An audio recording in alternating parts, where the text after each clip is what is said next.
한글을 처음 본 순간 그 아이는 아무 말 없이 그냥 울었습니다. 글자를 모른다는 것이 어떤 의미인지 우리는 종종 잊고 살아갑니다. 하지만 누군가에겐 감사합니다라는 단어를 쓸 수 있다는 것만으로도 삶이 바뀌는 시작이 됩니다. 오늘 이야기의 주인공은 가난한 빈민가에서 태어난 한 소년입니다. 학교도 책도 선생님도 없던 그가 어느 날 쓰레기 더미 옆에서 우연히 그것을 발견합니다. 그리고 그 순간부터 그의 인생은 전혀 다른 방향으로 흘러가기 시작했죠. 그를 움직이게 한 건 거창한 것이 아니었습니다. 단지 한글 몇 글자와 한 사람의 따뜻한 손길이었을 뿐입니다. 과연 무엇이 그 아이를 바꾼 걸까요? 그리고 그는 지금 어디에 있을까요? 이야기를 끝까지 따라가다 보면 어느새 마음 한켠이 따뜻해지는 걸 느끼실 겁니다. 지금 좋아요와 구독 누르시고 세상에서 가장 작은 출발이 어떻게 인생을 바꿨는지 함께 확인해 보시죠. 안녕하세요. 제 이름은 아리입니다. 인도네시아 자카르타 외곽의 작은 빈민가에서 자란 저는 지금 한국에서 유학 생활을 하고 있습니다. 이 글을 읽는 분들께는 믿기 어려운 이야기일 수도 있겠지만 이건 분명히 제가 살아온 현실이고 또 기적처럼 펼쳐진 제 인생 이야기입니다. 제가 자란 동네는 땅따라강이라는 이름의 빈민촌이었어요. 큰 도로에서 한참을 들어가야만 나오는 그곳은 정식 주소도 없고 비가 오면 진흙탕이 되는 좁은 골목길과 판잣집이 빼곡히 늘어선 곳입니다. 하늘을 올려다보면 전깃줄이 거미줄처럼 얽혀 있었고 사람들은 대부분 생계를 위해 거리로 나가야 했죠. 엄마는 오전 5시면 식당에 나가 하루 종일 설거지를 했고 아빠는 아프신 몸 때문에 일을 쉬는 날이 많았습니다. 집에 수입이 없으면 하루 한 끼로 버텨야 했고 그나마도 먹을 것이 없을 땐 물에 설탕을 탄 가짜 주스를 마시며 배를 달래야 했습니다. 제가 13살이 되던 해 집안 형편이 더 어려워지자 학교를 그만두게 되었습니다. 사실 그 전에 이미 며칠에 한 번씩밖에 등교하지 못했기 때문에 선생님들도 말없이 고개를 끄덕였어요. 그 후로 저는 아침마다 철제 수레를 끌고 동네를 돌며 플라스틱 병이나 캔, 종이 박스를 모았습니다. 한가득 모아 고물상에 넘기면 하루에 겨우 6천 루피아. 한국 돈으로는 약 500원 정도 되는 돈을 벌 수 있었죠. 친구들도 대부분 그런 일을 하거나 거리에서 물, 땅콩, 담배를 팔고 있었습니다. 어느 누구도 우리에게 꿈을 꾸라고 말하지 않았습니다. 살아남는 것이 우선이었고 그 외의 생각은 사치처럼 느껴졌거든요. 그런 제게 어느 날 아주 뜻밖의 일이 일어났습니다. 평소처럼 재활용품을 찾기 위해 쓰레기 더미를 뒤지고 있던 어느 이른 아침이었습니다. 습한 공기와 악취가 뒤섞인 그곳에서 저는 작은 비닐봉투 하나를 들추다 그 아래에 버려진 스마트폰 하나를 발견했어요. 화면은 금이 가 있었고 먼지와 기름 자국으로 지저분했지만 이상하게도 제 손이 그걸 놓을 수가 없었습니다. 마치 제 운명이 그 기계 안에 들어있는 것처럼 어쩐지 모르게 떨리는 손으로 조심스럽게 집어들었습니다. 근처 리사이클 센터에서 구형 충전기를 구했고 집에서 몇 시간 동안 충전하자 놀랍게도 전원이 켜졌습니다. 화면이 천천히 밝아지며 로고가 떠오를 때 제 심장은 미친 듯이 뛰기 시작했어요. 손끝이 차가워질 만큼 긴장됐지만 동시에 그 작은 화면 안에 들어있는 다른 세계가 너무 궁금했습니다. 와이파이가 없어서 인터넷에 접속하긴 어려웠지만 마을 근처 슈퍼마켓 앞에 가면 간혹 무료 와이파이 신호가 잡히곤 했습니다. 하루는 밤늦게까지 그 근처에서 앉아 인터넷 연결을 시도했고 몇 번의 시도 끝에 유튜브 앱을 열 수 있었습니다. 당시엔 뭘 검색해야 할지도 몰랐고 영어도 잘 몰라서 화면에 뜨는 추천 영상들을 그냥 눌러봤어요. 그러자 한 화면이 제 눈앞을 가득 채웠습니다. Korean Street Food, Seoul Vlog, Life in Korea라는 제목의 영상들이었습니다. 한국이란 나라, 저는 그 이름조차 제대로 들어본 적이 없었습니다. 하지만 그 영상들 속은 너무나도 다르게 느껴졌어요. 첫 영상은 서울의 한 시장에서 찍은 브이로그였습니다. 거리는 깨끗하게 정돈되어 있었고 상인들은 환한 미소로 손님을 맞고 있었어요. 사람들은 서로를 배려하며 걷고 길가엔 아무 쓰레기도 없었습니다. 노점상 아주머니가 어떤 소스를 건네며 많이 드세요라고 말하던 장면에서는 이상하게 가슴이 뜨거워졌습니다. 말도 이해할 수 없고 자막도 무슨 뜻인지 몰랐지만 그 따뜻한 분위기는 분명히 제게도 전해졌습니다. 그날 밤 저는 스마트폰을 껴안고 잠들었습니다. 조용한 판잣집의 한쪽 구석, 퀴퀴한 냄새 속에서 저는 처음으로 꿈을 꾸기 시작했어요. 나도 저기 가고 싶다. 나도 저렇게 웃을 수 있을까? 그게 제 첫 번째 꿈이었습니다. 누구도 말해주지 않았고 어느 책에도 써있지 않았던 제 가슴에서 저절로 피어난 희망이었어요. 아직 아무것도 가진 건 없었지만 단 하나의 고장난 스마트폰이 제 마음에 커다란 문 하나를 열어주었습니다. 한국이라는 나라, 그리고 그곳에서 살아가는 사람들. 그 모든 것이 제게는 너무도 눈부시고 동시에 너무도 간절해 보였습니다. 그 작은 갈망은 제가 버틸 수 있게 해준 유일한 힘이 되었죠.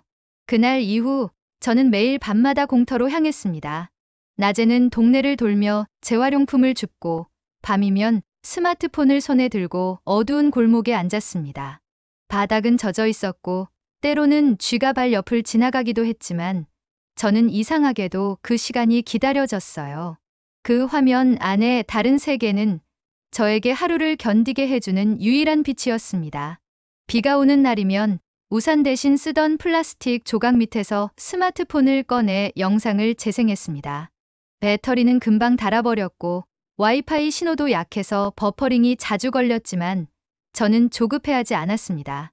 잠깐씩 보이는 그 영상 한 장면이 제 마음속에 불을 지폈거든요. 어느 날은 영상 속에서 사람들이 지하철을 타고 질서정연하게 이동하는 모습을 봤어요. 아무도 큰 소리를 내지 않고 어르신에게 자리를 양보하는 모습이 너무 인상적이었습니다. 왜 저 사람들은 저렇게 조용할까? 왜? 저 사람들은 서로 도와주는 걸까? 그런 궁금증이 자꾸만 생겨났습니다. 가장 놀라웠던 건 거리에서 아무도 아이들을 무시하거나 함부로 대하지 않는 장면들이었습니다.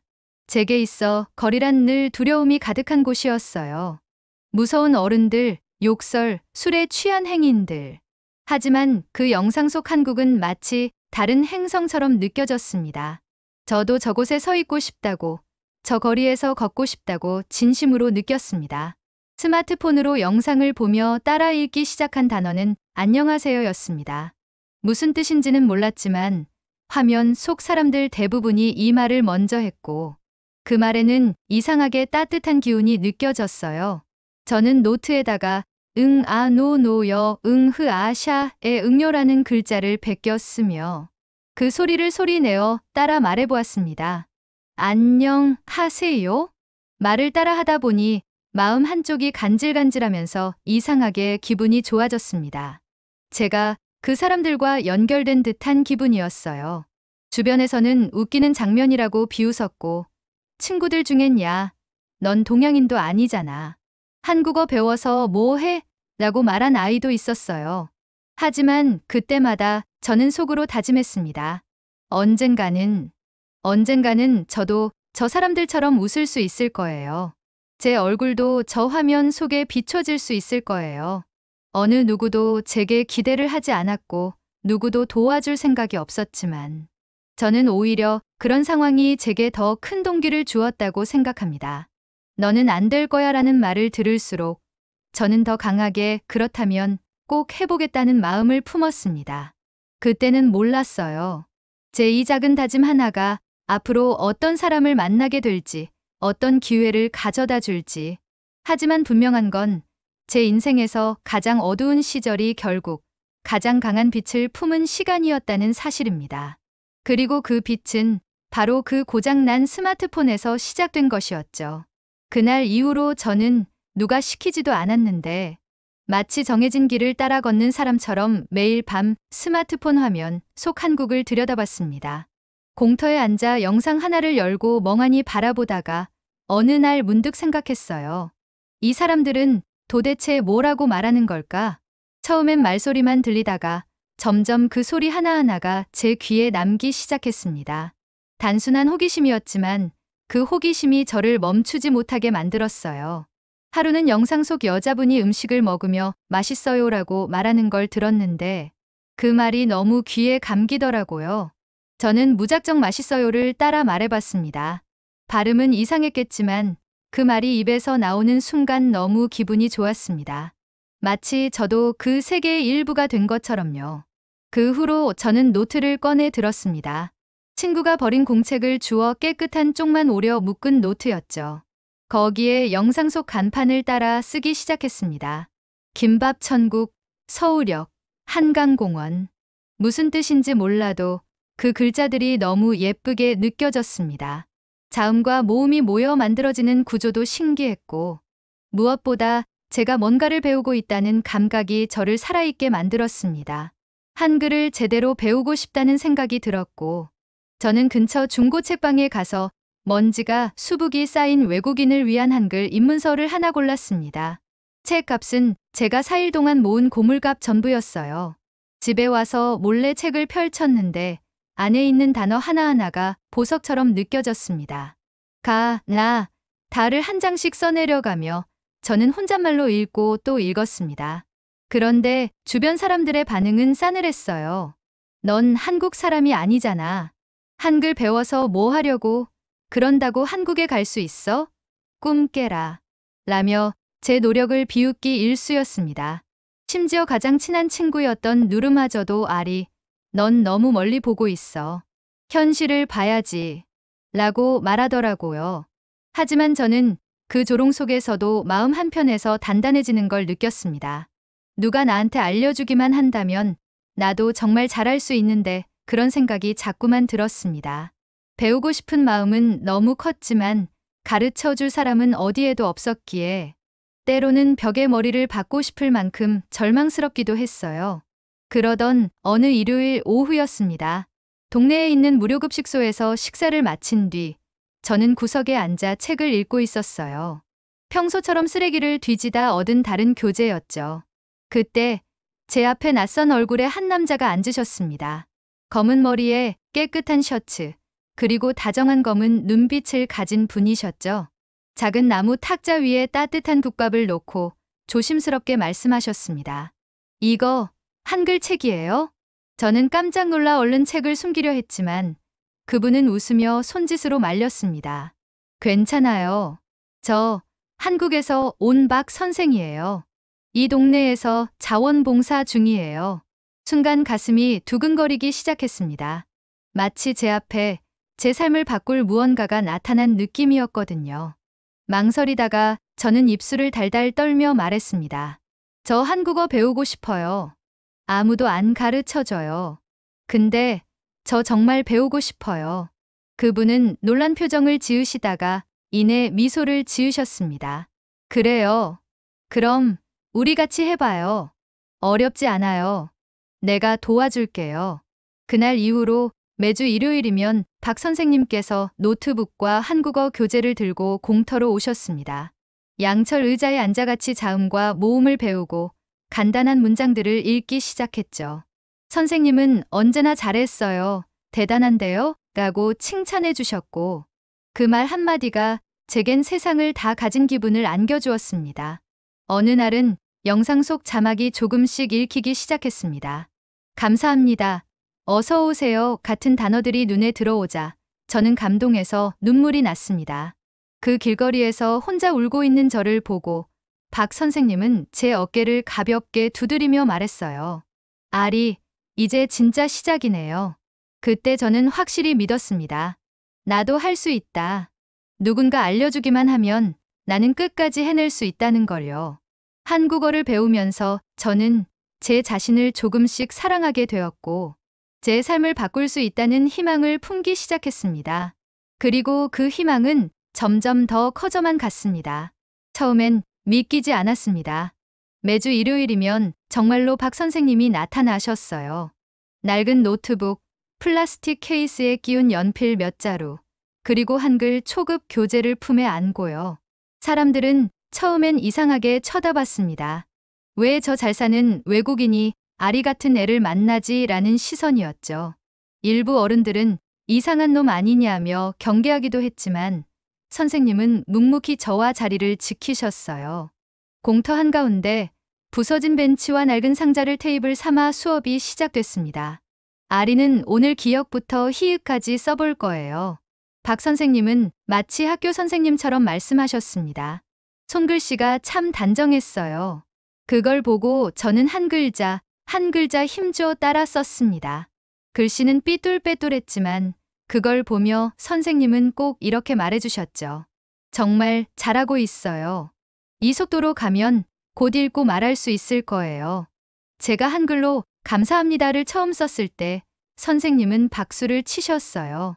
그 말 한마디를 위해 얼마나 연습했는지 모릅니다. 저는 감사하다는 말을 세상에 처음으로 전할 수 있었어요. 그것도 제가 동경해온 한국어로요. 저는 점점 자신감을 얻었고 나도 진짜 뭔가를 할 수 있구나라는 믿음이 생겼습니다. 어느 날은 용기를 내어 영상 속 한국인을 따라 안녕하세요라고 말하며 미소 지어봤습니다. 공터에 있던 몇몇 친구들이 그 모습을 보고 웃었지만 전 창피하지 않았어요. 처음으로 제가 사람들 앞에서 떳떳하게 뭔가를 말할 수 있었거든요. 박 선생님은 단순히 한글만 가르쳐 주신 게 아니었습니다. 왜 배우고 싶은지를 함께 생각하게 해주셨고, 왜 한국이라는 나라가 아리에게 특별한지를 되물어 주셨습니다. 선생님은 어느 날 이런 말을 하셨어요. 아리, 너는 지금 혼자 공부하는 게 아니라 너의 미래를 만들어가고 있어요. 이건 공부가 아니라 내 삶을 바꾸는 일이에요. 그 말을 들었을 때 저는 가슴이 뛸 정도로 기뻤습니다. 한 번도 제 인생을 그렇게 생각해 본 적이 없었거든요. 삶을 바꾼다는 말은 우리 동네 사람들에겐 너무 멀고 비현실적인 말이었습니다. 하지만 박 선생님은 제게 그것이 현실이라고 말해주셨습니다. 어느새 저는 한글로 일기 쓰기를 시작했습니다. 처음엔 오늘 고물 3kg 팔았다. 배터리 10% 남음 같은 짧은 문장이었지만 시간이 갈수록 표현이 풍부해졌습니다. 오늘은 박 선생님이 오셨다. 선생님이 오면 마음이 따뜻해진다. 나는 한글이 좋다.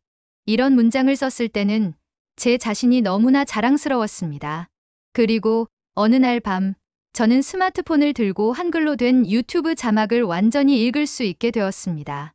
천천히 더듬거리며 읽어내려가던 그 순간 화면 속에서 누군가가 말했습니다. 당신도 할 수 있어요. 지금 이 순간부터 시작입니다. 저는 울컥하며 그 자리에 주저앉아 눈물을 흘렸습니다. 그 말이 마치 제게 하는 말 같았거든요. 이 작은 동네에서 쓰레기 더미 옆에서 저는 한국이라는 나라를 꿈꾸고 있었습니다. 아무도 몰랐고 아무도 믿지 않았지만 단 한 사람이 박 선생님만은 저를 믿어주셨습니다. 그 한 사람이 제게는 전부였습니다.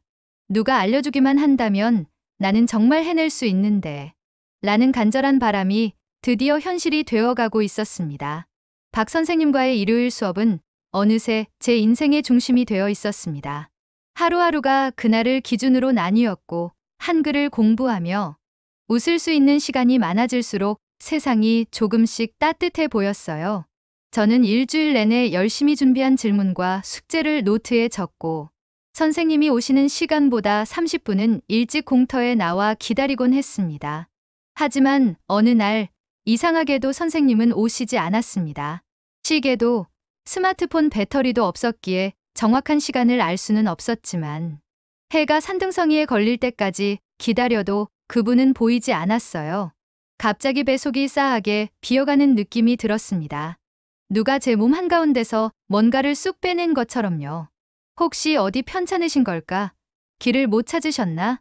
걱정과 불안이 뒤섞이며 마음은 점점 조급해졌습니다. 그런데 저녁 무렵, 저 멀리에서 그분의 익숙한 실루엣이 보였어요. 하지만 어딘지 평소와는 다른 걸음걸이였습니다. 활기차던 표정 대신 피곤한 기색이 가득한 얼굴, 불길한 예감이 온몸을 감쌌습니다.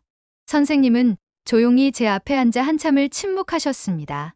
그리고 나지막이 말씀하셨어요. 아리, 오늘은 좀 어려운 얘기를 해야 할 것 같아요. 순간 귀가 멍해졌습니다. 제 마음은 이미 결론을 알고 있었어요. 하지만 믿고 싶지 않았습니다. 아무 말도 하지 않기를, 그냥 오늘은 조용히 수업만 하기를 바랐어요. 제 자원봉사 기간이 다음 주면 끝나요. 이제 인도네시아 활동을 마치고 본국으로 돌아가야 해요. 그 말을 듣는 순간 제 온몸에서 힘이 빠져나갔습니다. 아무리 눈을 깜빡여도 선생님의 입에서 나온 그 문장은 흐릿해지지 않았어요. 심장이 뚝 하고 떨어진 것 같았습니다. 저는 고개를 끄덕이며 애써 아무렇지 않은 척했지만 속에서는 마치 쓰나미가 휘몰아치고 있었습니다. 하지만 알이 정말 자랑스러워요. 이만큼 혼자 해낸 거예요. 이제는 혼자서도 충분히 할 수 있어요. 그분의 말은 진심이었고 제 등을 다독이는 손길엔 따뜻함이 담겨 있었지만 제 귓가엔 그렇게 들리지 않았습니다. 이제 너 혼자 남게 될 거야 라는 문장으로만 들렸어요. 이 작은 희망이 이렇게 쉽게 무너질 수도 있구나 싶었습니다. 그날 밤 저는 노트북도 켜지 않았고 책도 꺼내지 않았습니다. 노트는 바닥 한쪽에 던져졌고 손끝에는 아무 감각도 없었습니다. 몇 달 동안 저는 단 한 번도 빠지지 않고 공부했고 제 온 마음을 쏟았는데 그 마음을 나누던 단 한 사람이 떠나버린다는 사실이 너무도 가혹하게 느껴졌습니다. 며칠 동안 저는 아무 말도 하지 않고 다시 고물 수레를 끌었습니다. 쓰레기 봉투를 들춰 플라스틱을 찾고 사람들의 시선을 피하며 땀에 절은 옷을 짜냈습니다. 한글 노트를 쓰던 손은 이제 먼지를 털어내는 대만 쓰였습니다. 과거로 되돌아간 느낌. 아니, 어쩌면 희망을 품기 전보다 더 깊은 어둠으로 빠져든 느낌이었습니다. 역시 나는 여기서 벗어날 수 없는 애일 뿐이야. 괜한 꿈을 꿨어. 그 말을 조용히 되뇌는 저 자신이 너무 싫었습니다. 그동안의 노력도 설렘도 다 부질없게 느껴졌습니다. 저는 매일 밤 아무도 없는 어두운 골목에서 혼자 울었습니다. 소리내지 않으려고 입을 틀어막고 흐느끼는 밤이 이어졌습니다. 그렇게 며칠이 흐르고 다시 스마트폰을 꺼내 들었을 때조차 영상 하나를 클릭할 용기가 나지 않았어요. 그러던 어느 날이었습니다. 선생님이 마지막 수업 때 보여주셨던 한국 영상 하나가 자동으로 재생됐습니다. 영상 속에선 낯선 한국 강연자가 관중 앞에서 천천히 말을 이었습니다. 지금 이 순간도 당신의 과정입니다. 포기하지 마세요. 그 한마디가 심장을 강하게 때렸습니다. 저는 스마트폰을 움켜쥐고 그 자리에 주저앉았습니다. 무너졌던 무언가가 다시 울음을 터뜨리며 튀어나오는 느낌이었습니다. 영상 속 사람은 저를 보고 있지 않았지만 그 메시지는 분명히 저를 향한 것처럼 들렸습니다. 지금 이 어둠이 끝이 아니라 그냥 하나의 과정일 뿐이라면 포기해선 안 되는 거잖아. 그날 밤 저는 다시 노트북을 꺼냈습니다. 배터리는 얼마 남지 않았고 화면은 오래돼 깜빡였지만 저는 다시 열었습니다. 그동안 덮어뒀던 한글 교재를 펴고 한 글자씩 또박또박 써 내려갔습니다. 첫 페이지 맨 위에 이렇게 적었습니다. 다시 시작합니다. 혼자서라도 끝까지 갑니다. 그리고 다시 희망이라는 단어를 썼습니다. 이번엔 눈물이 나지 않았습니다. 대신 속에서 강한 열기가 올라왔습니다. 나는 다시 일어설 수 있고 반드시 그렇게 할 거라고. 그렇게 저는 무너졌던 자리에서 다시 시작했습니다. 그날 이후로 저는 달라졌습니다. 마음을 다잡았다는 말이지만 사실 그 과정은 생각보다 훨씬 더 고통스러웠습니다. 선생님이 떠난다는 사실을 받아들인다는 건 단순히 수업이 없어지는 문제가 아니었거든요. 그건 제가 붙잡고 있던 희망의 실이 뿌리째 뽑히는 느낌이었습니다. 누구보다 믿었던 사람, 제 세계를 바꿔주리라 믿었던 단 한 사람이 사라진다는 건 제 자존감의 중심이 무너지는 일이기도 했습니다. 처음 며칠은 멍하니 시간을 보냈습니다. 거리에서 고물을 주우면서도 머릿속은 텅 빈 채였고 아무 말도 없이 사람들과 엇갈리며 무표정으로 지나쳤습니다. 쓰레기 봉투를 짚던 손이 한글 교재를 넘기던 손과 같다는 사실이 너무도 참담하게 느껴졌습니다. 지금까지 내가 뭘 한 걸까? 어느 날은 공터에 홀로 앉아 가방 안에 있던 노트를 꺼내 들었다가 다시 덮었습니다. 펜을 들고 아무 말도 적을 수 없었습니다. 그렇게 수십 분을 앉아 있다가 결국 한 페이지를 북북 찢어내 버렸습니다. 마음이 무너질 때는 단 한 장의 종이조차 감당하기 힘들더라고요. 펜을 꺾으며 저는 속삭였습니다. 괜한 짓이었어. 애초에 내 자리가 아닌 세계였잖아. 그렇게 자신을 부정하는 말들이 쏟아지자 점점 몸도 무거워지고 눈앞이 흐려졌습니다. 제 마음 깊은 곳에 깔려있던 나는 가난한 아이야, 나는 못하는 아이야 라는 오랜 자기 비하가 고개를 쳐들기 시작했습니다. 하지만 동시에 저 멀리서 희미하게 들려오는 또 다른 소리가 있었습니다. 아리, 이건 공부가 아니라 내 삶을 바꾸는 일이에요. 그건 박 선생님이 해주셨던 말이었습니다. 그 말이 자꾸 귀에 맴돌았습니다. 그렇게 저는 점점 과거의 기억 속으로 빠져들었습니다. 선생님이 제게 건넸던 따뜻한 말, 제가 감사합니다를 처음 써내려갔을 때 박수를 쳐주셨던 모습, 틀려도 괜찮다며 매번 웃어주셨던 표정들이 파노라마처럼 떠올랐습니다. 그 순간 마음속 어디선가 희미하게 불이 들어오기 시작했습니다. 아주 작고 연약한 불빛이었지만 분명히 존재했습니다. 이대로 포기하면 나는 다시 어두운 그 길로 돌아가게 돼. 그 생각이 들자 무서워졌습니다. 다시는 나 자신을 믿지 못하게 될까봐. 다시는 누군가의 손길을 신뢰하지 못할까봐. 그래서 저는 용기를 내야만 했습니다. 선생님이 제게 말했던 그대로 이건 내 삶을 바꾸는 일이었으니까요. 밤늦게 다시 노트북을 켰습니다. 부팅 소리조차 오랜만이라 낯설었지만 그 소리가 마치 제 마음을 두드리는 소리처럼 느껴졌습니다. 노트북 화면이 켜지자마자 예전에 즐겨보던 한국 브이로그 영상이 재생됐습니다. 강남역 거리 풍경이었고 사람들이 웃으며 지나가는 장면이 나왔습니다. 이상하게도 그 익숙한 화면을 보는 순간 가슴이 울컥했습니다. 그 거리의 풍경은 여전히 똑같았지만 그 안을 바라보는 제 마음은 달라져 있었습니다. 더 이상 부러운 게 아니라 내가 걸어야 할 곳으로 보였거든요. 스마트폰으로 다시 유튜브에 접속해 저장해둔 동영상을 하나 재생했습니다. 한국 강연자의 영상이었고 화면 속 그 사람은 천천히 이렇게 말했습니다. 지금 이 순간도 당신의 과정입니다. 포기하지 마세요. 이번에는 눈물이 나지 않았습니다. 대신 가슴이 먹먹해지면서 확신이 들었습니다. 이건 단지 시련일 뿐 끝이 아니라는 걸요. 박 선생님이 제게 남긴 말들도 지금 이 영상 속 메시지도 모두 하나로 이어지고 있었습니다. 저는 다시 노트를 펴고 펜을 들었습니다. 손끝은 떨렸지만 마음은 단단해져 있었습니다. 첫 줄에는 다시 시작합니다라고 썼고 그 아래에는 제가 가장 좋아하는 단어 희망을 또박또박 적었습니다. 그 순간 저는 느꼈습니다. 비록 선생님은 옆에 없지만 그분이 제게 남긴 믿음은 여전히 저와 함께하고 있다는 걸요. 그리고 그 믿음이 저를 다시 일으켜 세웠다는 사실을요. 그날 이후 저는 다시 무너진 자리에서 천천히 일어섰습니다. 박 선생님은 제 곁에 없었지만 그분이 남긴 말들이 마치 마음속의 작은 등불처럼 계속 타오르고 있었거든요. 당신은 할 수 있어요. 이미 많이 해냈어요. 그 말 하나가 저를 다시 공부하게 했습니다. 노트북을 켜는 손은 여전히 떨렸지만 마음은 이상하게 단단했습니다. 화면 속 한국어 문장을 천천히 따라 읽고 예전처럼 노트에 자음과 모음을 반복해서 쓰며 저는 다시 처음부터 시작했습니다. 이젠 누군가의 칭찬이나 격려 없이도 스스로를 이끌 수 있었어요. 박 선생님의 손을 놓은 자리에는 제 안의 믿음이 자라고 있었습니다. 그리고 그렇게 몇 달이 지났을 무렵 박 선생님에게서 다시 연락이 왔습니다. 제가 이전에 인터뷰를 준비하며 함께 작성했던 자기소개서와 영상이 국제 NGO의 장학 프로그램에 제출되었고 1차 심사를 통과했다는 소식이었어요. 저는 믿을 수 없어 연신 확인을 반복했습니다. 세상이 저를 향해 한 발짝 다가온 느낌이었어요. 2차 심사는 화상 면접이었습니다.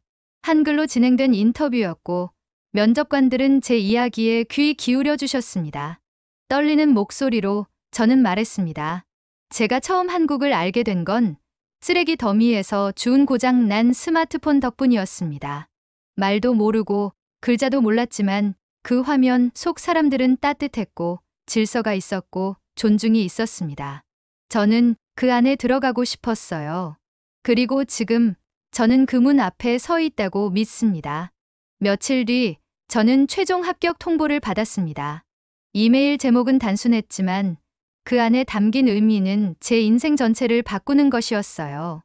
저는 손으로 입을 가린 채 울었습니다. 벅찬 감정이 터져 나왔고 저는 처음으로 제 삶을 자랑스럽게 느꼈습니다. 공항에 도착한 날 새벽 공기에 휩싸여 인천의 바람을 마셨을 때 가슴이 두근거렸습니다. 그 공기 속에는 영상으로만 보던 세상이 있었고 그 속에 제가 들어온 거였어요. 버스를 타고 창밖의 거리 풍경을 보며 저는 조용히 중얼거렸습니다. 정말 왔어요. 그 화면 속에. 한국에서의 유학 생활은 결코 쉽지 않았습니다. 언어는 공부와 일상에서 또 다르게 다가왔고 문화도 낯설었죠. 혼자 밥을 먹으며 눈물을 삼킨 날도 많았습니다. 하지만 저는 포기하지 않았어요. 지금 이 순간도 과정입니다. 그 말은 한국 땅에서도 제게 여전히 유효했어요. 수업이 끝난 후에는 도서관에서 아르바이트를 하고 주말에는 한식당에서 설거지를 하며 학비 외의 생활비를 스스로 마련했습니다. 그리고 방학 때는 통역 알바나 영상 자막 번역을 하며 한국어 실력을 더 키웠습니다. 그렇게 하나하나 쌓아 올린 시간이 저를 만들어갔고 저는 드디어 졸업장을 손에 쥘 수 있었습니다. 졸업식 날 박 선생님이 보내주신 축하 메시지를 읽으며 저는 혼자 조용히 울었습니다. 너는 해냈고 앞으로도 해낼 거야. 그 말이 마음속에 깊이 새겨졌습니다. 그리고 저는 다시 자카르타로 돌아왔습니다. 빈민가의 좁은 골목길, 낡은 집들이 여전히 그대로였지만 제 마음속엔 아주 다른 그림이 그려지고 있었습니다. 저는 그 자리에서 희망 한글 센터를 열었습니다. 교실이라기엔 너무 소박한 공간이었지만 아이들은 웃으며 찾아왔습니다. 첫 수업 날 제가 칠판에 적은 단어는 안녕하세요였습니다. 몇 년 전 제가 가장 처음으로 따라 해본 그 단어. 아이들은 낯설지만 신기한 눈으로 그 글자를 따라 읽었습니다. 그리고 제가 말했습니다. 이 단어가 제 삶을 바꿨어요. 여러분도 바꿀 수 있어요. 아이들의 눈동자 속엔 호기심과 설렘이 가득했습니다. 한글을 배우고 한국 이야기를 듣고 새로운 꿈을 꾸는 그 모습을 보며 저는 깨달았습니다. 제가 받은 기적은 여기서 다시 시작되고 있다는 걸요. 어느 날 유튜브 채널에서 인터뷰 요청이 들어왔고 저는 제 이야기를 조용히 풀어놓았습니다.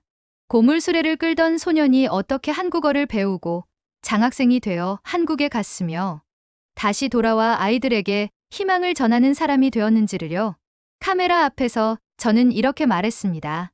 고장난 스마트폰 하나, 그리고 한 사람의 따뜻한 손길. 그 두 가지가 제 인생을 바꿨습니다. 그리고 지금 저는 누군가에게 그런 사람이 되고 싶습니다. 그 순간 제 곁에 있던 아이들이 저를 보며 활짝 웃었습니다. 그리고 한 목소리로 말했어요. 안녕하세요, 선생님. 그 인사에 저는 미소 지으며 고개를 끄덕였습니다. 이곳이 제가 있어야 할 곳이었습니다. 여기서 저는 누군가의 꿈이 되어주고 싶습니다. 한국에서 받은 사랑을 이제는 제가 되돌릴 차례입니다. 감사합니다. 제 이야기를 들어주신 여러분도 누군가의 박 선생님이 되어주실 수 있습니다. 지금 이 순간도 여러분의 과정일지도 모르니까요. 그 고장난 스마트폰 하나는 단순한 전자기기가 아니었습니다. 그것은 아리의 인생을 바꾸는 첫 번째 문이었고 그 문을 열어준 건 한 사람의 따뜻한 손길이었습니다. 절망을 딛고 일어선 한 소년이 낯선 언어를 스스로 익히고 낯선 땅에서 새로운 미래를 만들어가며 다시 자신이 자란 곳으로 돌아와 희망을 나누는 사람으로 성장하기까지.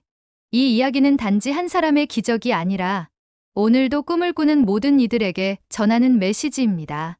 희망은 누구에게나 찾아올 수 있고 그 희망은 때로 아주 작은 친절에서 시작된다. 여러분 주변에도 아리와 같은 아이가 있을지 모릅니다. 그 아이에게 따뜻한 관심 한마디가 인생을 바꾸는 시작이 될 수 있습니다. 이 이야기에서 무언가 느껴지셨다면 좋아요와 구독 버튼으로 여러분의 마음을 알려주세요. 시청해 주셔서 감사합니다.